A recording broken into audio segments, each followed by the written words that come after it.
Good morning and welcome to our symposium on the athlete in the arena, Theodore Roosevelt and the development of American sport. We're so glad you're here, and greetings to all of those around the country and around the world who are participating by streaming. And in particular, we send our greetings to the students at Long Island University and Tweed Roosevelt, who sends his best to all of us. So we have a lot to cover today. It's a big day. I think you're going to love it. Towards the end of the day, we'll go over to Pulver Hall, and you'll have a chance to see the extraordinary new digs that the TR Center has there, and our first exhibit, which is on Theodore Roosevelt and the great photographer Edward S. Curtis. And then tonight, our extravaganza of period sport recreations over in Stickney Auditorium, and I know the president will have more to say about that here in a moment. Just want to say one thing about Roosevelt. You know, we're going to do some background on the Gilded Age here and sort of the social dynamics that led him to take the stands that he did and to promote sports, to exemplify and to promote sports in the way that he did. But it's always so important for us to remember what an extraordinarily interesting and unusual human being he was.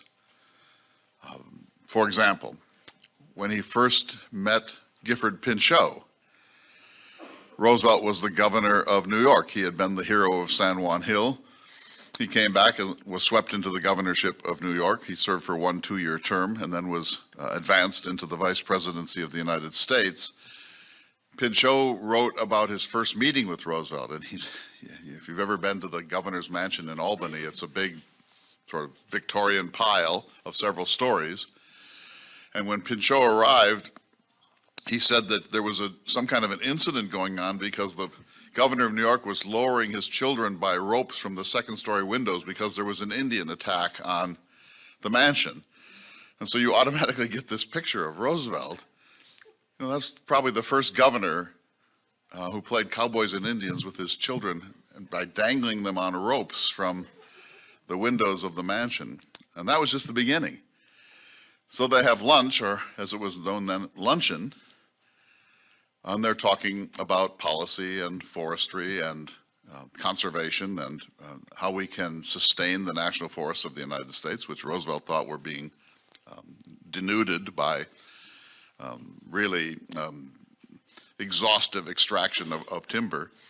And so after lunch, then Roosevelt says to Gifford Pinchot, "Hey, you want to wrestle?" And they wrestled. I mean, imagine Barack Obama saying to a guest, "Hey, you want to wrestle?" Or Bill Clinton or Donald Trump or Governor Burgum in North Dakota. This is a very, very, very unusual human being. And somehow I was so surprised last night in listening to Michael Cullinane that not only that Roosevelt had a tennis cabinet, but people agreed to be part of it, that he would take them on these point-to-point walks in Rock Creek Park, often very dangerous walks. They got muddy and dirty and sometimes injured. And Roosevelt's manner of playing tennis was extremely intense and aggressive. And not only did he do this sort of thing, but he talked others into joining him in it. And they often did it with misgiving at first, but soon enough with great zeal and even delight. And so I think it's so important when we think of him that he's not William McKinley, and he's not William Howard Taft, and he's not Calvin Coolidge. He's Theodore Roosevelt, maybe the most unusual human being who was ever the president of the United States. So let's keep in mind that we're talking about someone who is sui generis. He's sort of one of a kind. And his interest in this subject, sport, athleticism, the strenuous life, taking risks, maybe even getting injured, was a central feature of Roosevelt's life. I'll just tell you one quick other story. There was a windmill at Sagamore Hill, and Roosevelt, you know, the old style windmill, and Roosevelt climbed up to fix it, and one of the blades was caught by the wind and hit him in the forehead and opened a vein, and he was gushing blood. He climbs down and goes into the house, and Edith is there, and she says, "Theodore, go outside. I don't want you bleeding on my carpets." And that was her only response. You know, it wasn't, "Oh no, let's rush to the hospital," or "this should never have happened." For her, it was just, "Please do your bleeding somewhere else, would you? Extraordinary man. All right, so I want to bring up President Stephen Easton and ask you a question. So if you would join us, please welcome the president of this university, Stephen Easton.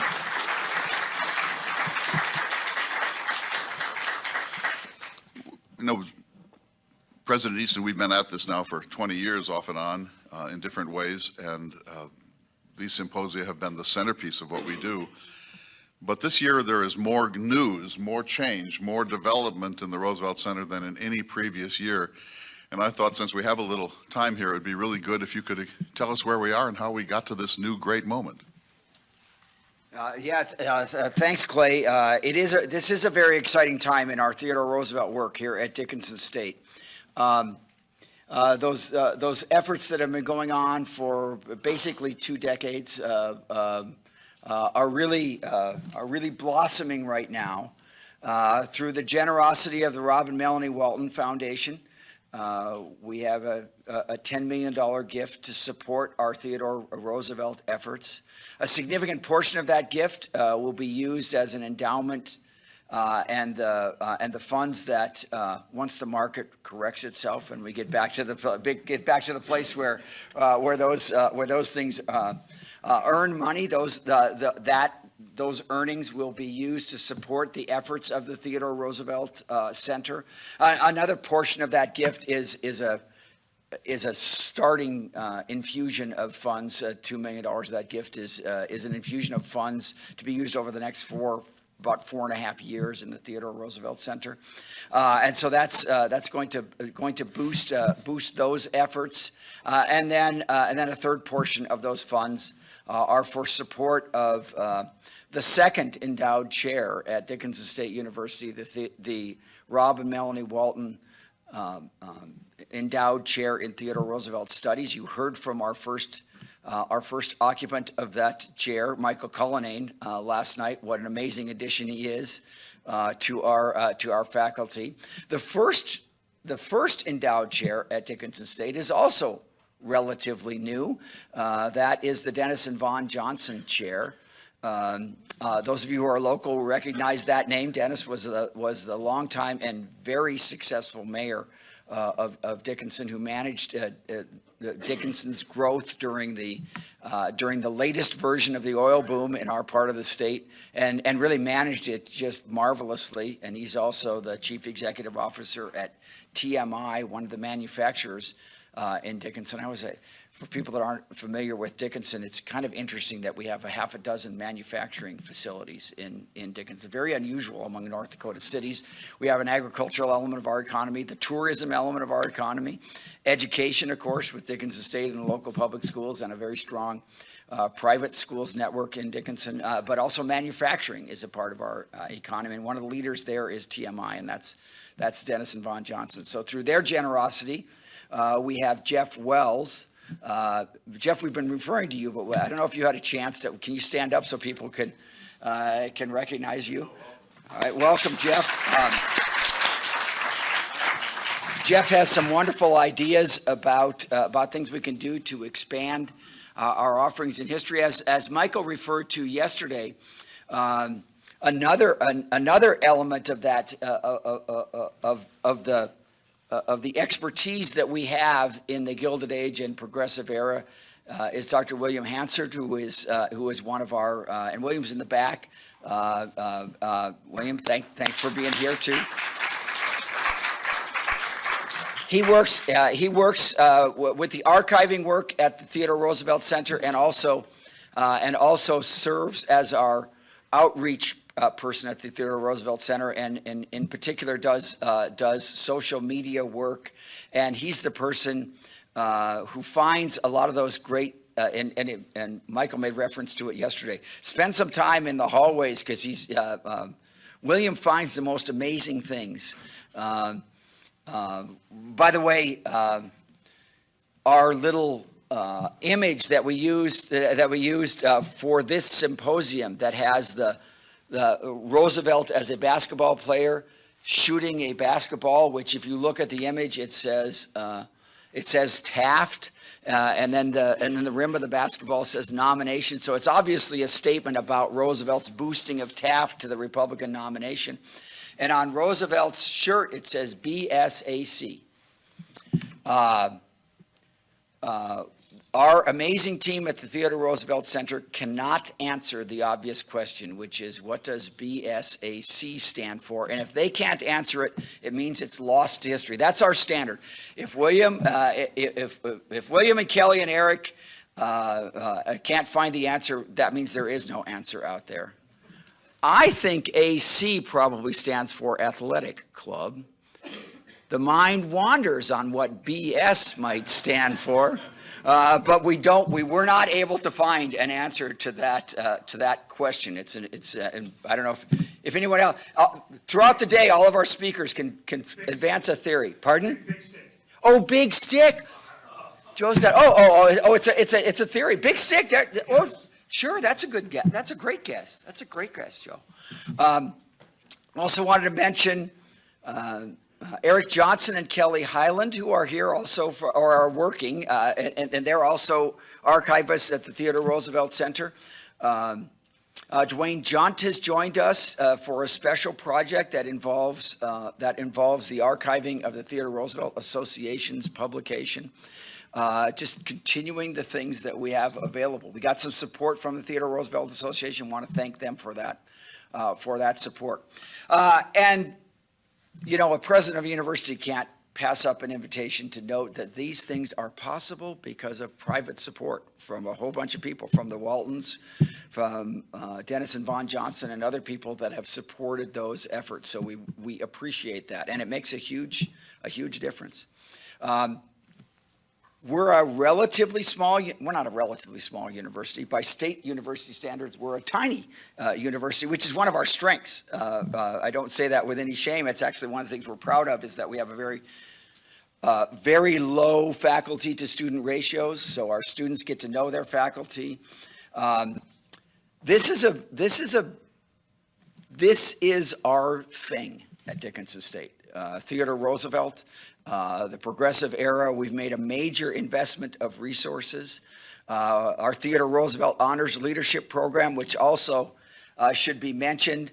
You've met one of our students in that program. You meet another one in a couple of minutes.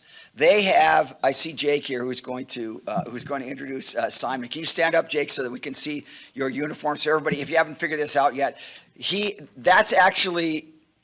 that uniform is like the modern women's basketball officiating uniforms. And our TRHLP students also have a whistle just to reinforce the message, that the athletics message. Find one of them over the next day and a half if you're looking for help, because they're here to help you out and make your experience a good one. It is not an accident that our honors program is named the Theodore Roosevelt Honors Leadership Program. The students in that program get a minor in leadership and study the concept of leadership through the lens of Theodore Roosevelt. I don't know if Dr. Niles Hack is here today. He's the faculty head of that program. So we appreciate his work, and Mary Kovac. I know Mary was here this morning, but I can't see anybody from here. So lots of people doing these things. It's our thing.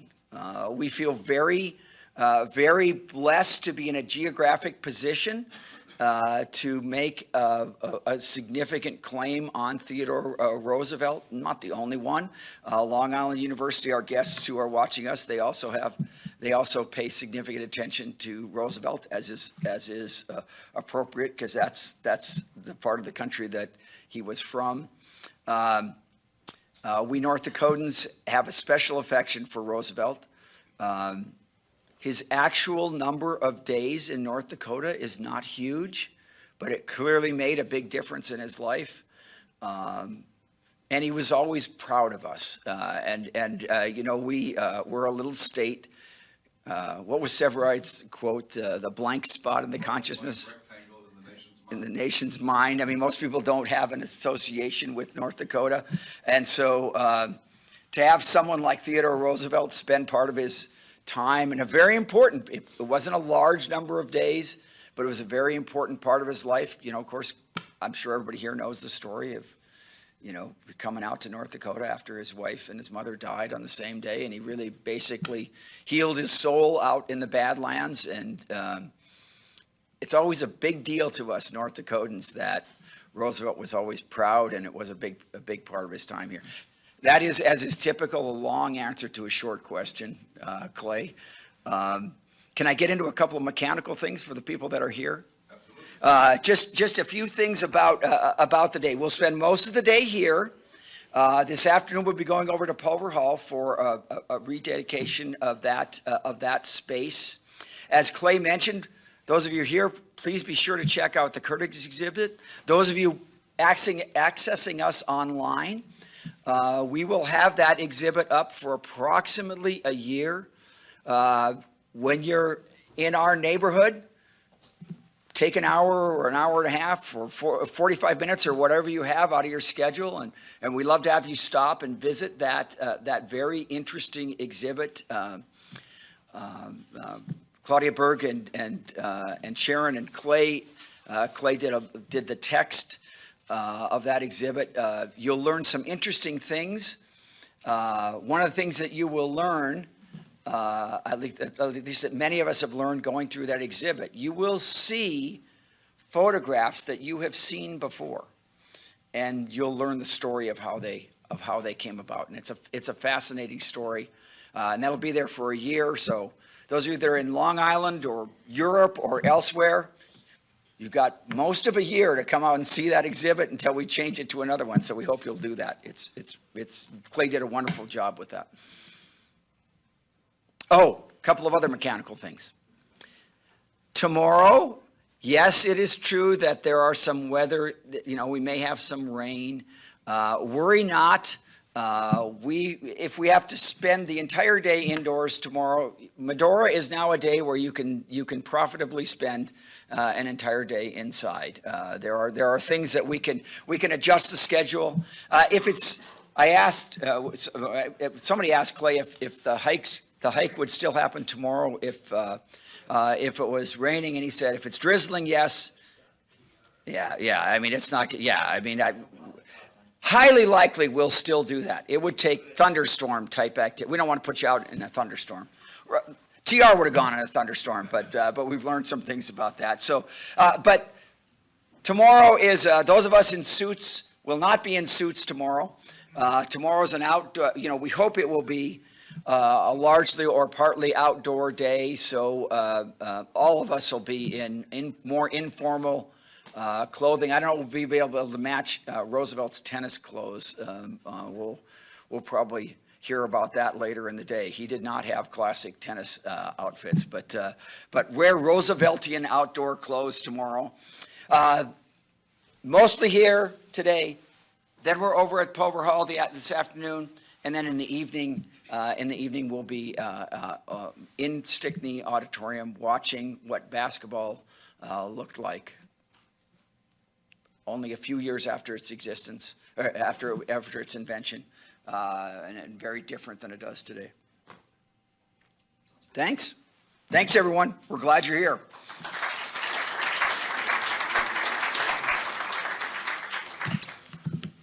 Thank you, President Easton. So this great growth moment.